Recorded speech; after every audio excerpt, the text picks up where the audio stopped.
Joining me now for Locked On Gators is John Garcia, Locked On's recruiting insider. And before we get into it, I'd like to thank LinkedIn Jobs for being the official college football recruiting sponsor across the Locked On College Network. LinkedIn Jobs helps you find the candidates that you want to talk to faster. Post your job for free at linkedin.com/LockedOnCollege. Terms and conditions apply. And before we get into that even further, I would also like to thank Cormani McLean and the Miami Hurricanes because they've just been incredibly entertaining. It is very fun that we talked a lot about Jaden Rashada, Cormani McLean between Florida and Miami, and neither of them get either of them, which is just really fun. At least we screwed ourselves Don't up. you love recruiting? I mean, it's the best. At least Florida shot themselves in the foot. I don't know if I feel better about that. I don't know if I feel better about Florida shooting themselves in the foot or just straight up losing the kid to another. I don't know what I feel better about, but I'm gonna say that I feel better about that's the take for sure. Self-inflicted wound. You fix that and you're good.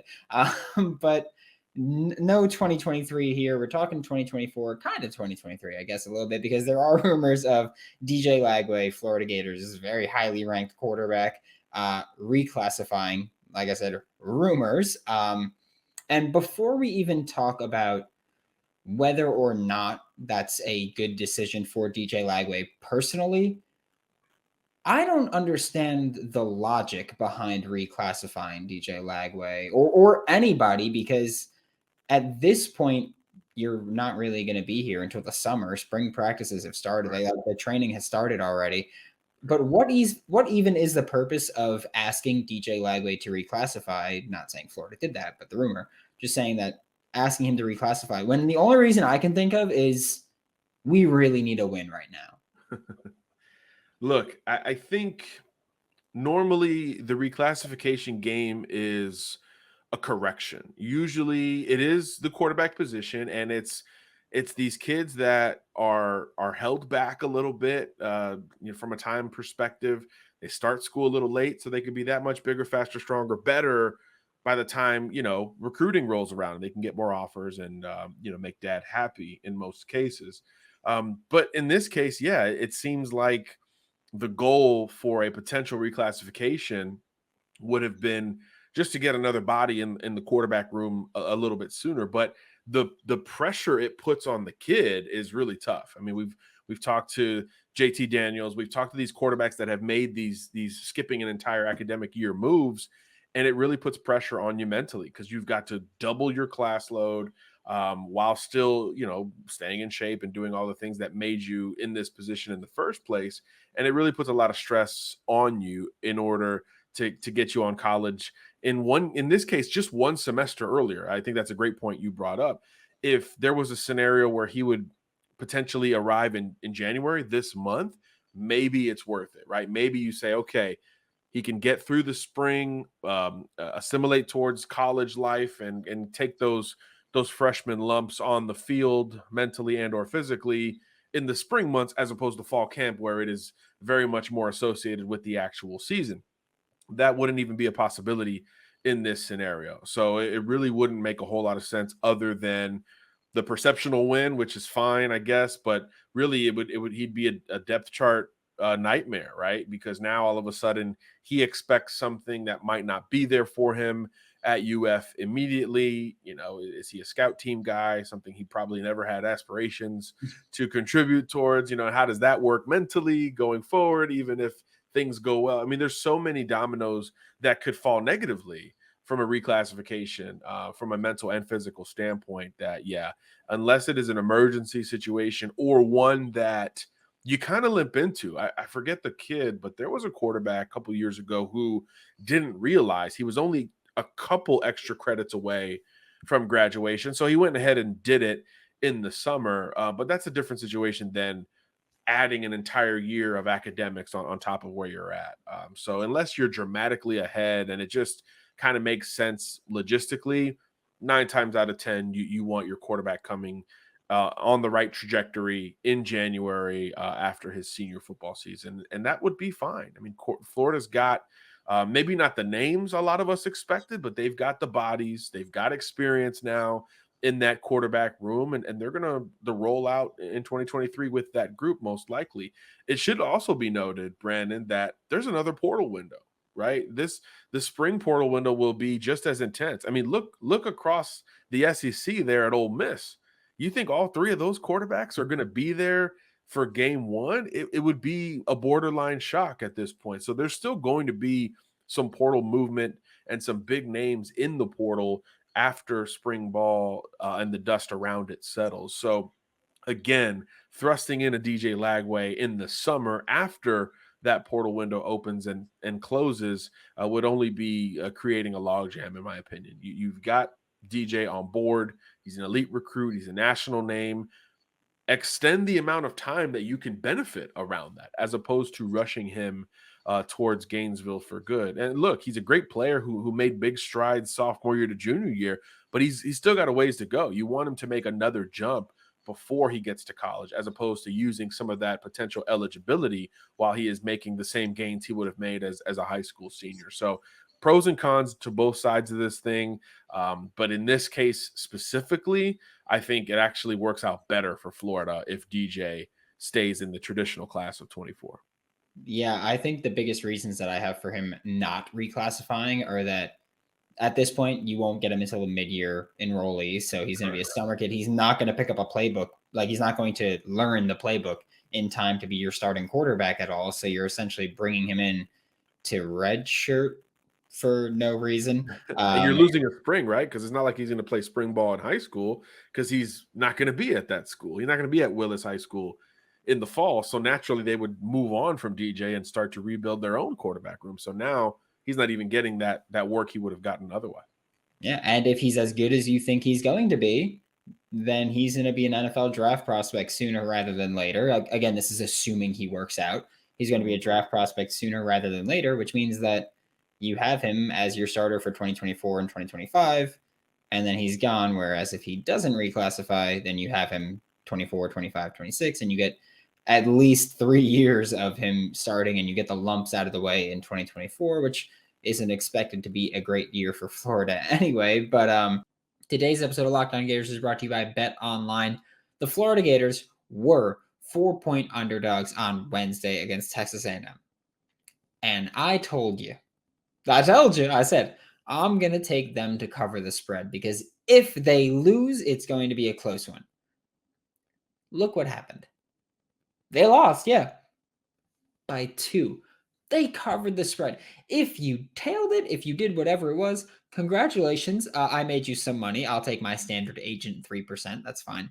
That's what I'll do. But head to the website today or use your mobile device to learn all about the trends and action. Check out BetOnline. It's where the game starts. Today's episode of Locked On Gators is brought to you by Built Bar, and it is a new year.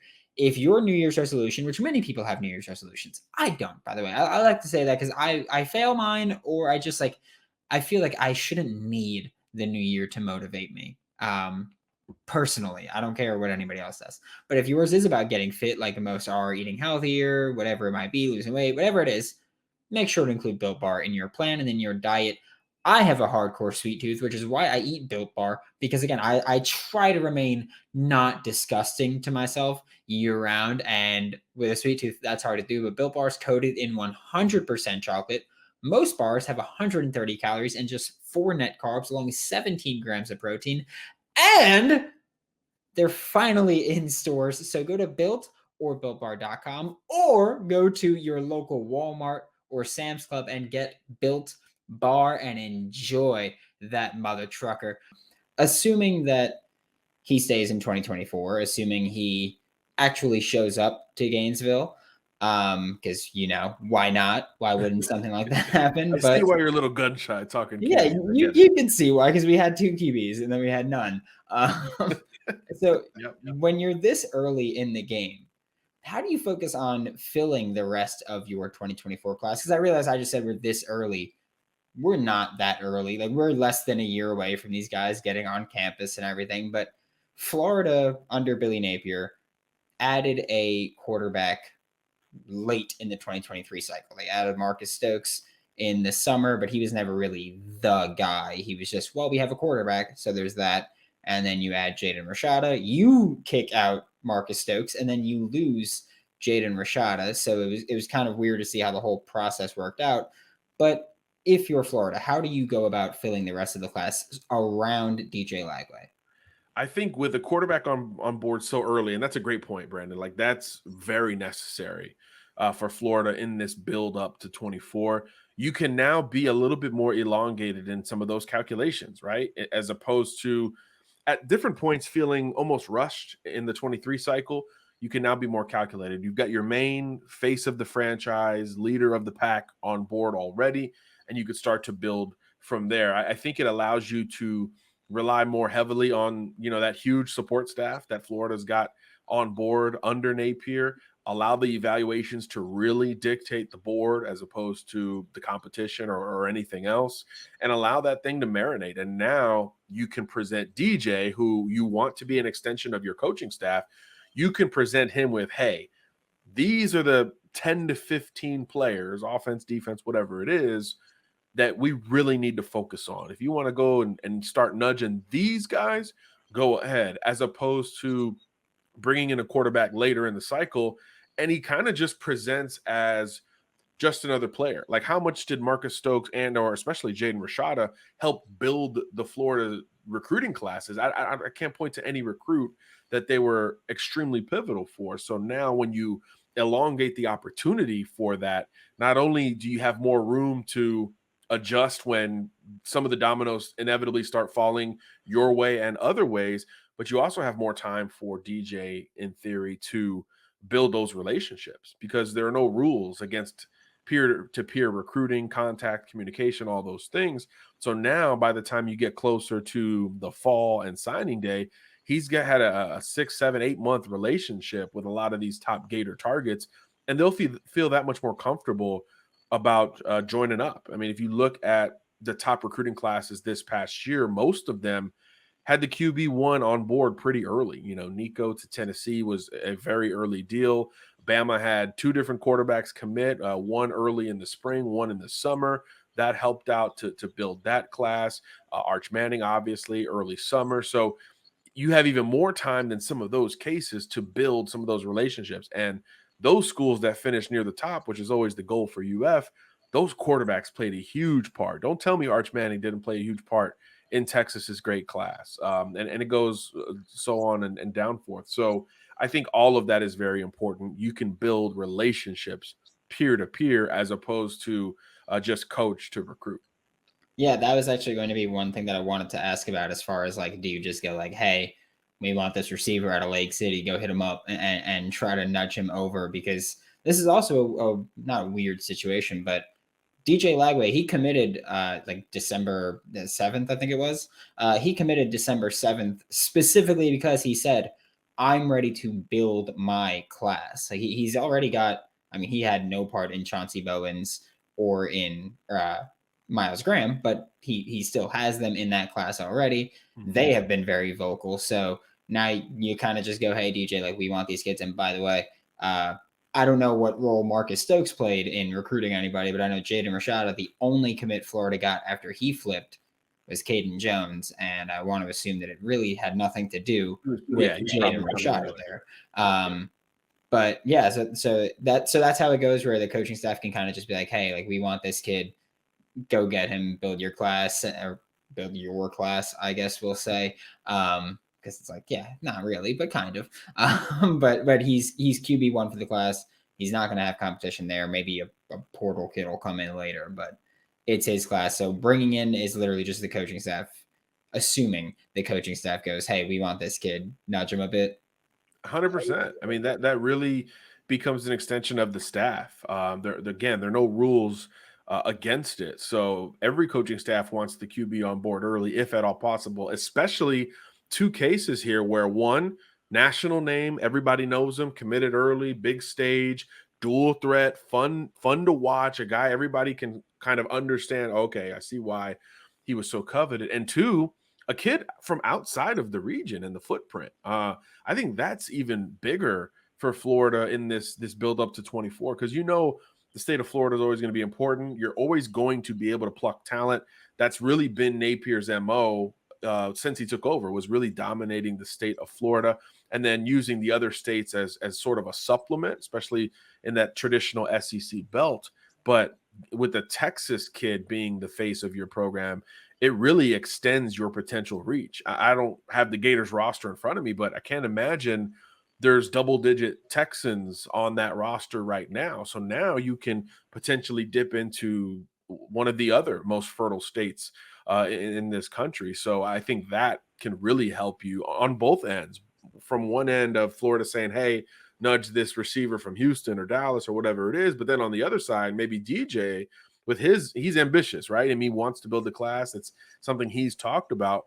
Maybe he nudges Florida and says, hey, this kid in Dallas, I don't know if he's got the offer, but he might be worth a look. And I've seen both of those situations play out for great recruiting classes. So I think DJ has an opportunity to be a true ambassador and one of those quarterbacks that the moment he gets on campus, everyone knows him, everyone likes him, everyone recognizes what he's done. I mean, think of like a Tua Tagovailoa. The moment he got to Bama, everybody already knew all the things to know about him, and the class largely credited him for a lot of its construction, and it was a very national group when you bring in a West Coast kid like that. So I think DJ could have a similar impact to where he's both reciprocating interest that Florida's showing, and then maybe even creating interest on his own end and fostering all those relationships there in between. So it's an ideal situation for Florida to be in. Yeah. All right. Awesome. Thank you. 7 kids, by the way, from Texas. Okay, there you go. I was trying to be conservative. I'm like, let me just say double digits, because if I said a half dozen, I might be wrong. So yeah, we got 7 there. So there's that, and hopefully add in some more contributors from the state of Texas. We'll say that based on who's on the roster now. But thank you so much, John. This is John Garcia, Locked On's Recruiting Insider. Catch him all throughout the Locked On College channel, and now 3 weeks in a row. We're 3 out of 52. By the way, we're 3 out of 52 here. Let's keep it going, baby.